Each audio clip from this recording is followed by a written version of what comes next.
तर टॉप 9 मध्ये आता पाहूयात मुंबई पुण्यातील काही महत्त्वाच्या बातम्या।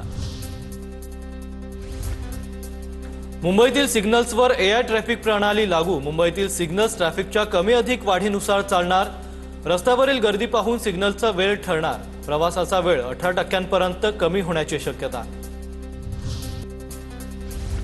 मुंबईत यावर्षीच्या पावसाळ्यात पाणी उपसण्यासाठी 547 पंप। येणाऱ्या पावसाळ्यात मुंबईत पाणी तुंबल्यास पाणी उपसण्यासाठी 547 पंप बसवण्यात येणार।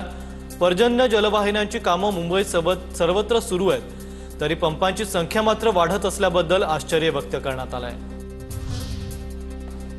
अंबरनाथ पालिकेच्या शिवारात छत्रपती शिवरायांचा सिंहासनारूढ पुतळा बसवा, शिवसेनेचे नगरसेवक सुभाष साळुंखे यांची मागणी।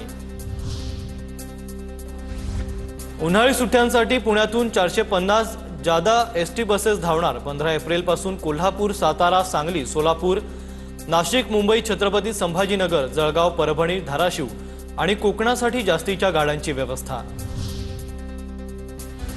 पुणे नाशिक महामार्गावर 4 मिसिंग लिंक तयार करणार। चाकण, तळेगाव, शिक्रापूर मार्ग कोंडीमुक्त होणार। चाकणची वाहतूक कोंडी फोडण्यासाठी पुणे महानगर प्रदेश विकास प्राधिकरणाचा निर्णय। पुणे नागपूर आणि मुंबई नागपूर विशेष रेल्वे गाड्या सुरू होणार। उन्हाळी सुट्ट्यांमध्ये प्रवाशांची वाढती गर्दी लक्षात घेता मध्य रेल्वे प्रशासनाचा निर्णय। नागपूर मरगाव नागपूर या द्विसाप्ताहिक गाडीचाही विस्तार। पुणे शहर पोलीस शिपाई भरती प्रक्रियेत लेखी परीक्षेचं आयोजन। पात्र उमेदवारांनी प्रवेश पत्र आणि रंगीत छायाचित्र घेऊन हजर राहण्याचे पुणे पोलिसांचं आवाहन।